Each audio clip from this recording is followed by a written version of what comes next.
Hello दोस्तों, स्वागत है आप सबका स्टडी आईक्यू में। और आशा है कि आपको ये सीरीज़ पसंद आ रही होगी।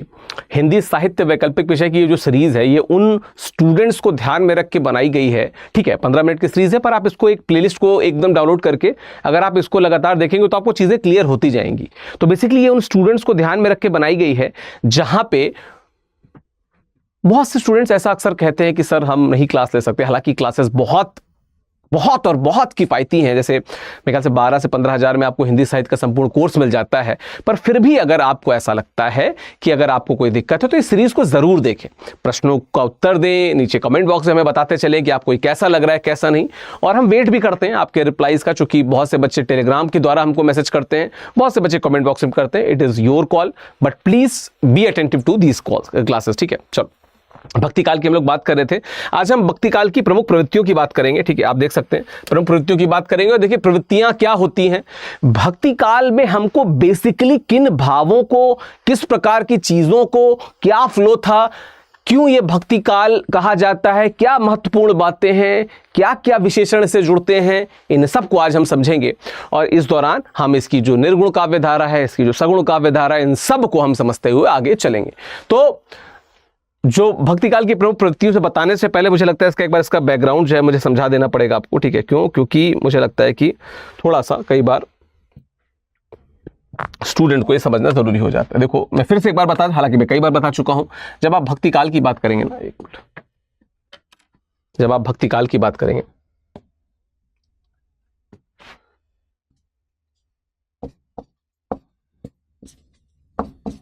जब आप भक्ति काल की बात करते हैं तो भक्ति काल बेसिकली मैंने आपको पहले बताया कि दो प्रमुख शाखाओं में जाता है। एक है सगुण भक्ति धारा, एक है निर्गुण भक्ति धारा। ठीक है, अब ये जो सगुण और निर्गुण है इनको भी अगर देखा जाए तो सगुण जो है ये जाता है राम भक्ति धारा। ये दिख रहा है आपको ना, मैं कलर चेंज कर देता हूं, कई बार कलर का भी पड़ता है। ठीक है, एक है राम भक्ति धारा और एक है कृष्ण भक्ति धारा। निर्गुण में देखा जाए तो निर्गुण में हमें एक होती है ज्ञानाश्रयी या संत शाखा,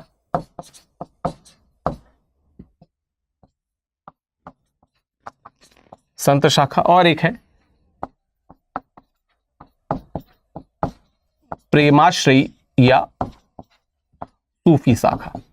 जब हम आगे बढ़ेंगे तो इनको डिटेल में तो बात करेंगे, पर अभी के लिए ये जो ग्राफिक्स होता है ना, ये मैट्रिक्स आपको एकदम क्लियर होना चाहिए कि कैसे कैसे ये आपस में बंटती हैं। खैर, तो आ जाते हैं पहले निर्गुण काव्य धारा की बात अगर करा जाए तो ईश्वर के जो निराकार स्वरूप है वो इसकी बात करते थे। देखो निर्गुण का मतलब ये नहीं है कि गुण नहीं है, गुणातीत, गुणों से बहुत ऊपर। मतलब तुम कहो कि जैसे होता है ना कि कई बार पूछा जाता है कि इनकी कुछ अच्छी बातें बताइए, अच्छी बातें वो अच्छी बातों से बहुत ऊपर है, वो हो गया गुणातीत। ठीक है, तो वो उस प्रकार के निराकार स्वरूप की बात करते थे। ईश्वर सर्वशक्तिमान है और वह कण कण में विद्यमान है। ठीक है, इसलिए वह किसी आकार के अंदर समा ही नहीं सकता। मतलब क्या, यहाँ पे जो समा ही नहीं सकता मतलब क्या, गुणातीत, गुणों से ऊपर, गुणातीत यानी कि गुणों से ऊपर। ठीक है, ज्ञानाश्रयी शाखा के कवियों में कबीर, रैदास, नानक, दादू दयाल, मलुकदास, सुंदरदास ये सब हैं। अब इसमें से जो कबीर हैं ये आपके सिलेबस में भी हैं, यानी कि प्रश्न पत्र 2 खंड क में आपको कबीर को भी पढ़ना है। साखी सबद रमैनी जो उनका है, यानी कि जो बीजक, और भी साखी के भी जो पहली जो 100 साखियां हैं, गुरुदेव को अंग, सुमिरन को अंग, विरह को अंग, उसमें जो पहली 100 साखियां हैं वो आपको पढ़नी है। ठीक है, प्रेमाश्रयी शाखा के अंतर्गत अब जैसे मैंने बताया कि इसमें 2 हैं, जब थोड़ी देर पहले मैं बात कर रहा था, तो इसमें ज्ञानाश्रयी शाखा है, एक प्रेमाश्रयी शाखा है निर्गुण में। तो ज्ञानाश्रयी शाखा में कबीर है, प्रेमाश्रयी शाखा में आपको यहाँ पे दिख जाएंगे कुतुबन है, मंजन है, जायसी है। और जायसी आपके सिलेबस में है, जिनका जो पद्मावत अद्भुत शानदार ग्रंथ रहा। इसमें 2 खंड हैं आपके सिलेबस में, मैं कितनी बार बता चुका हूं, मुझे कमेंट बॉक्स में बताइएगा कि इसके कौन से 2 खंड आपके सिलेबस में है। ठीक है, तो प्रेमाश्रयी शाखा के अंतर्गत ये आते हैं। सूफी साधकों ने स्त्री को ईश्वर का प्रतिनिधि मानकर स्त्री को विशेष सम्मान दिया। पद्मावत बहुत बड़ा एग्जाम्पल है इसका। इनके साहित्य में 2 प्रकार की स्त्रियां चित्रित की गई हैं, एक पत्नी और दूसरी प्रेमिका। और यहां पे अगर देखा जाए तो पत्नी के रूप में आप नागमती को देख सकते हैं और प्रेमिका के रूप में आप खुद पद्मावती को देख सकते हैं, पद्मावती। ठीक है, आप इनको देख सकते हैं। ठीक, ईश्वर का जो सगुण काव्यधारा थी, इन्होंने ईश्वर के निराकार स्वरूप की बात की, इन्होंने ईश्वर के साकार स्वरूप की बात की। सामने कईयों ने तो, कईयों क्या मतलब मोस्टली ऐसे थे, जैसे खासकर मैं तुलसी और सूरदास की बात करूंगा, उन्होंने ईश्वर को नॉर्मल जो मनुष्य का रूप होता है उस रूप में देखा। वो जो गुण होते हैं, इवन जब आप सूरदास के भ्रमर गीत सार को देखेंगे या सूरदास के द्वारा श्री कृष्ण के बाल लीलाओं का वर्णन देखेंगे तो लगेगा सामने कोई बच्चा ही लीला कर रहा है। इस कारण उनको बिंबों का वात्सल्य का सम्राट भी कहा जाता है, और जिस प्रकार से मानवेचित चीजें दिखती हैं लगता है कोई मनुष्य सामने से कर रहा है। कई बार रामचरितमानस में श्री राम के द्वारा भी हमें यह देखने को मिलता है। ठीक है, ईश्वर जगत कल्याण के लिए अवतार लेता है और भक्तों के कष्टों को दूर करता है, ऐसा इनका मानना रहता है। विश्व के अवतारी रूप कृष्ण एवं रामोपासक कवियों की दो उपशाखाएं हैं यहाँ पे। कृष्णोपासक कवियों द्वारा ईश्वर के सखा, प्रेमी और बाल रूपों का वर्णन हुआ, कृष्ण की लीलाओं का गायन हुआ। अब आपको अगर इसमें देखा जाए तो आप सूरदास को जान रहे होंगे, रसखान को जान रहे होंगे, मीरा को जान रहे होंगे, बड़े एग्जाम्पल हैं इसमें। ठीक है, अगर सगुण भक्ति धारा को और आगे देखा जाए तो रामोपासक कवियों ने राम के लोक मंगलकारी को रूप की बात की। लोक मंगलकारी मतलब क्या? जो मर्यादा पुरुषोत्तम है, जिसने समाज में मर्यादा यानी कि जो औदात्य होता है उसे स्थापित किया, औदात्य को स्थापित किया हर जगह पे। ठीक है, समाज की उपेक्षा नहीं की, समाज की मर्यादा को बनाए रखने का प्रयत्न किया। कृष्णोपासक कवियों में सूर, मीरा आदि प्रमुख हैं। रामोपासक कवियों में गोस्वामी तुलसीदास सर्वश्रेष्ठ कवि हैं। और फिर एक ये बहस होती है, जैसे मैं आपको बताऊं कि कहा गया ना कि ये बहस होती है अलग अलग, जैसे जो ग्रियर्सन है, जॉर्ज ग्रियर्सन है, मैंने इनकी बात की थी, किताब का नाम बताइए कमेंट बॉक्स में। ग्रियर्सन कहते हैं कि बिहारी बहुत शानदार कवि। फिर शुक्ल जी आते हैं, वो कहते हैं नहीं, तुलसीदास शानदार कवि हैं। फिर कोई कहता है कि सूर सूर तुलसी ससी उडुगन केशवदास, बाकी कवि खदोत्तम जह तह करत प्रकाश। तो सूर को सूर्य कहते हैं, सूरदास को, तुलसी को चंद्रमा कहते हैं, तो सूर्य का तो इंपॉर्टेंस ज़्यादा ही होती है। तो सब आपके अपने अपने इंपॉर्टेंस, सब अपने कोई बात करते हैं, पर हम जब हिंदी साहित्य पढ़ेंगे तो एक बैलेंस्ड अप्रोच से देखते हैं कि यूँ सबके जुड़ने से एक सर्वश्रेष्ठता बनती है। कोई एक सर्वश्रेष्ठ कह देना पक्षपात ही होगा, बायसनेस होगी। ठीक है, बात की जाए तो गौण प्रवृत्तियां क्या हैं? अगर साहित्य की गौण प्रवृत्तियां मतलब वो प्रवृत्तियां जो छिपी रहीं, छिपी प्रवृत्तियां, मतलब स्पष्ट रूप से तो हमने उनकी भक्ति की बात की, ठीक है, निर्गुण सगुण दोनों रूप में, ठीक है, लेकिन कुछ छिपी प्रवृत्तियां थी, जैसे वीर काव्य, प्रबंध काव्य, नीति काव्य, अकबरी दरबार का काव्य और रीति काव्य। रीति काव्य भी यहां से शुरू हो जाता है, इस बात को क्लियर रखिएगा। रीति काल में तो खैर रीति काव्य हुआ ही। प्रबंध काव्य बहुत सारे उदाहरण हम आगे बात करेंगे। तो वीर काव्य की बात की जाए तो वैसे तो रामचरितमानस और रामचंद्रिका जैसी रचनाओं में भी वीर रस का प्रसंग हुआ है। बोले राम सकोप तब, भय बिन होत न प्रीति। तो वीर रस का वहां पे आपको स्पष्ट प्रमाण दिखता है। ठीक है, स्पष्ट प्रमाण दिखता है। तो वीर रस का प्रसंग व समावेश हुआ है, किंतु आदिकाल की तरह इस युग में भी वीर काव्यों की स्वतंत्र रचनाएं हुई हैं। वीर काव्य प्राय राजाश्रम में लिखे गए, जिनमें प्रमुखतया आश्रयदाताओं की यशोगाथा, उनकी युद्ध सज्जा, अतिशयोक्तिपूर्ण उनका वर्णन, दान, शौर्य संबंधी जो इनकी स्तुति है, शत्रु के उपहास आदि को स्थान प्राप्त हुआ है। इस काल में वीर काव्यों की रचना करने वाले कवियों में श्रीधर, नल सिंह, कुंभकर्ण, नियामत खान, जान आदि प्रमुख है। नियामत खान जान इनका बेसिकली नाम था, ये बहुत प्रमुख है। वीर रस को यादृच्छा आपको कई कई जगह पे दिखेगा, यदा कदा आपको रामाचरितमानस में दिखेगा, आपको आपके सिलेबस में कवितावली है उसमें भी दिखेगा, लेकिन संपूर्ण रूप से सिर्फ वीर रस इन कवियों द्वारा, श्रीधर, नरसिंह, कुंभकर्ण, क्या कहते हैं, नियामत खान जान द्वारा आपको देखने को मिलता है। प्रबंधात्मक चरित्र काव्य की बात की जाए तो भक्ति काल में रचित प्रबंध काव्य, चरित्र काव्य या तो आदिकाल के जैन मुनियों की परंपरा में लिखे गए या पौराणिक संदर्भ में विशेष पे आधारित होते हैं। इस काल में सुधीर अग्रवाल, शांति भट्ट, सूरी गौतम रसकार, पदनाम आदि कवियों ने चरित्र मूलक प्रबंध काव्यों की रचना की है। तो चरित्र मूलक प्रबंध काव्य, और इन दोनों को ध्यान रखिएगा, वीर काव्य और प्रबंध काव्य। इंपॉर्टेंस इसलिए है कि कई बार प्रश्न इस प्रकार से बन सकता है कि आप सोच के जाएं कि ये तो सगुण निर्गुण से पूछेगा, प्रबंध काव्य वीर काव्य से पूछ लिया, आदिकाल में नहीं भक्ति काल में, तो थोड़ा सा कंफ्यूजन हो सकता है, देख के जाइएगा। नीति काव्य भी रचे गए हैं। भारतीय काव्य में नीति काव्य की प्रवृत्ति बहुत प्राचीन है। समस्त जो वेद हैं, पुराण हैं, रामायण महाभारत आदि में नीति तथ्य, गीता की बात कर ली जाए तो उसमें आपको नीति तथ्य व उपदेश प्राप्त होते हैं। वेद भी कहते हैं ना, पुराण भी कहते हैं ना, गीता तो खैर कहती ही है। कर्मण्येवाधिकारस्ते मा फलेषु कदाचन यदा यदा हि धर्मस्य ये सारी चीजें गीता उपदेश देती है भाई। तो निश्चित तौर पे नीतियां बताई गई हैं। इस परंपरा का विकास भक्ति काल में भी दिखता है। भक्ति काल में नीति काव्य के 3 रूप प्राप्त होते हैं। कबीर, नानक, दादू आदि संतों की रचनाओं में नीति संबंधी पद, रामचरितमानस, पद्मावत आदि महाकाव्यों में यत्र तत्र नीति संबंधी उपदेश। ठीक है, जैसे अब यही है कि बोले राम सकोप तब भय बिन होती न प्रीति, ये भी एक नीति है ना, उपदेश ये बता रहे हैं, समुद्र को समझा रहे हैं, ध्यान लो भाई, सिद्धांत है। ठीक है, तो ये देखने को मिलता है। कुछ कवि ऐसे भी हैं जिन्होंने नीति काव्य की ही रचना की। इनमें हिल, रत्नावली, जमाल आदि प्रमुख है। इस कोटि में जैन कवि बनारसी दास का भी प्रमुख स्थान है, जिन्होंने सिर्फ नीति काव्यों की रचना की है। पर यार देखो, भक्ति काल सूर और तुलसी जैसे इतने सशक्त कवियों से बना था। तुम सोचो, जिस काल में एक अलग पंक्ति में आपको नानक दिखते हैं, दादू दयाल दिखते हैं, रविदास दिखते हैं, मीरा दिखती है, रसखान दिखते हैं, उसमें वो कवि जिन्होंने नीतियों पे बात की, अच्छी बात की, बहुत बात नहीं हो सकी। क्यों? क्योंकि जिन कवियों की बहुत बात होती है वो बहुत ही बड़े स्टैचर के कवि।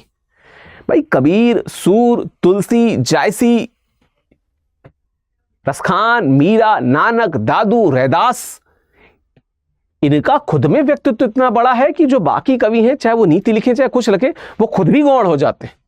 वही हम यहाँ पे इस बात कर रहे हैं। इसीलिए उनका जो नीति काव्य है उसको हमने गौण, यहाँ पे हमने बताया ना कि जो उसकी क्या कहते हैं गौण प्रवृत्तियां थी, उनकी हमने बात की यहाँ पे। ठीक है, आगे बात की जाए रीति काव्य की, तो भक्ति काल के कुछ प्रमुख कवि जो है रीति काव्यों में कृपाराम, सुंदरदास, केशवदास। अब ये जो केशवदास है, केशवदास आपको भक्ति रीति काल में भी दिखेंगे, क्योंकि संक्रमणकालीन है। ठीक है, रहीम आदि के नाम उल्लेख होते हैं। अब देखो, रहीम वही है रहीम जिनकी आप सोच रहे हैं जिनके बारे में। ठीक है, अति प्रवीण व सुंदरी, मोहन को हित आंकी, सबकी दीठी बचाई के गई अरोकिन झांकी, कृपाराम की रचना है। तो आपको यहाँ पे रीति काव्य, रीतिकालीन, रीति का क्या अर्थ है अभी आपने शायद न समझा हो, मैं उसको बताऊंगा। परंपरा से जुड़ता है और भी बहुत सारी चीजों से, रसता से जुड़ता है। ठीक है, रसिकत्व से जुड़ता है। हम इसकी बात करेंगे जब हम रीतिकाल पे आएंगे। ठीक, अब यहाँ पे इससे जुड़ी कुछ और प्रवृत्तियां हैं। तो उसमें एक अद्वैतवाद है। मैंने कल बोला था कि अद्वैतवाद आप पढ़ के आना। आप में से कुछ लोगों ने मुझे टेलीग्राम पे और कुछ लोगों ने मेरी ईमेल आईडी पे मुझे मेल किया। तो निश्चित तौर पे जो अद्वैतवाद है शंकराचार्य का, ठीक है, वो उसके प्रोपाउंडर हैं। ये परमार्थिक वास्तविक स्तर पे सिर्फ एक सत्ता की बात करता है, एक ब्रह्म की, अहम ब्रह्मास्मि। वो ब्रह्म क्या है? जो ज्ञान से भरा है। आप क्या है? आप अगर आत्मा के रूप में चल रहे हैं जिंदगी में, तो आप अज्ञान से भरे हैं। जब आपको ज्ञान मिलेगा आप ब्रह्म में लीन हो जाएंगे। तो जो भी व्यक्ति जिसको ज्ञान प्राप्त है वो बेसिकली ब्रह्म में मिल जाता है। शरीर से युक्त होने के कारण आत्मा अपने मूल ब्रह्म को भूल गई है। बंधन के कारण अज्ञान है, इस कारण भूल गई है। अतः मोक्ष की प्राप्ति ज्ञान के मार्ग से ही संभव हो सकती है। जैसे ही आत्मा को अहम ब्रह्मास्मि का ज्ञान मिलेगा, मतलब उसको ज्ञान मिलेगा, वह वैसे ही वह उसको मोक्ष मिल जाएगा। मोक्ष होना चाहिए, उसे मोक्ष मिल जाएगा। फिर कोई द्वैत नहीं बचेगा, अद्वैत हो जाएगा। ये एकदम से बिना द्वैत वाला नहीं है, ये अद्वैत है। मतलब एक द्वैत है जो क्षणिक, वो द्वैत मिट जाएगा जैसे ही आपको ज्ञान प्राप्त होगा। तो वो द्वैत है पर द्वैत नहीं है, इसलिए अद्वैत कहा गया। ठीक है, फिर क्या है? भक्ति पे नकारात्मक प्रभाव, क्योंकि भक्ति और आराध्य में भेद स्वीकार करना आवश्यक है, इसलिए भक्ति पे नकारात्मक प्रभाव भी यहाँ पे देखने को मिलता है। क्योंकि ये देखो यार, भक्ति का मतलब क्या है कि हम अपने से माने कि हम प्रभु की पूजा करते हैं तो हम उनकी पूजा करते हैं, तो भक्ति है। अगर हम कहें कि हम ही प्रभु बन जाएंगे तो ये नकारात्मक प्रभाव हुआ ना। तो इसी की बात यहाँ पे करते हैं। ठीक है, फिर क्या है? फिर विशिष्टाद्वैतवाद, मैंने बताया था रामानुजाचार्य, अंतिम सत्ता एक ही है लेकिन उसके अंदर द्वैत है। सजातीय भेद, विजातीय भेद को नकारते हुए स्वगत भेद, किसी वस्तु तथा उसके अंश का भेद, जैसे जैसे पेड़ होता है, जैसे पेड़ ईश्वर है, टहनी आप है, तो इस प्रकार का स्वगत भेद है, इसकी बात करते हैं। ठीक है, को स्वीकारा, ईश्वर अंशी है और आत्मा तथा जगत उसके अंश है। मतलब क्या कि ईश्वर क्या है? अगर पेड़ है तो आप क्या है? टहनी है, पत्ते हैं, फूल है, ये सारी चीजें हैं आप। ठीक है, मोक्ष प्राप्त करने का मार्ग ज्ञान नहीं है, क्या है? भक्ति है। और ज्ञान की क्या है? सहायक भूमिका है। लेकिन भक्ति को केवल उच्च वर्णों तक सीमित कर दिया, निम्न वर्णों के लिए प्रपत्ति मार्ग की बात की। और यहां पे थोड़ा सा इशू आ जाता है। प्रपत्ति मार्ग ही सर्वोच्च निछावर कर दो, भगवान चाहेंगे तो तुम पे कृपा करेंगे। अब इस प्रपत्ति मार्ग पे बाद में बहुत प्रकार के आरोप लगे कि ये जातिवाद को बढ़ाता देता है, तमाम चीज। लेकिन फिर वही बात, उस समय का जो समाज था वहां पे जातिवाद एक सच्चाई थी।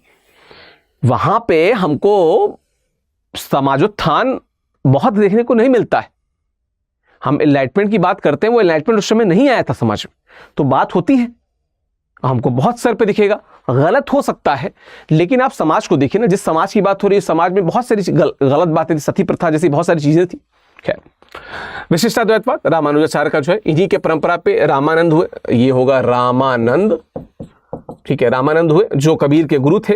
और कई बार ऐसा कहा जाता है कि कबीर अपने गुरु के रूप में इसी राम की बात करते हैं, इन्हीं रामानंद की बात करते हैं जो राम को सगुण रूप में मानते थे, ठीक है, सॉरी, ये राम को सगुण रूप में मानते थे, जबकि कबीर जो थे वो निर्गुण रूप में मानते थे। लेकिन इनके जो राम थे वो सगुण थे, रामानंद के सगुण थे, इनके निर्गुण थे। लेकिन निर्गुण का मतलब क्या?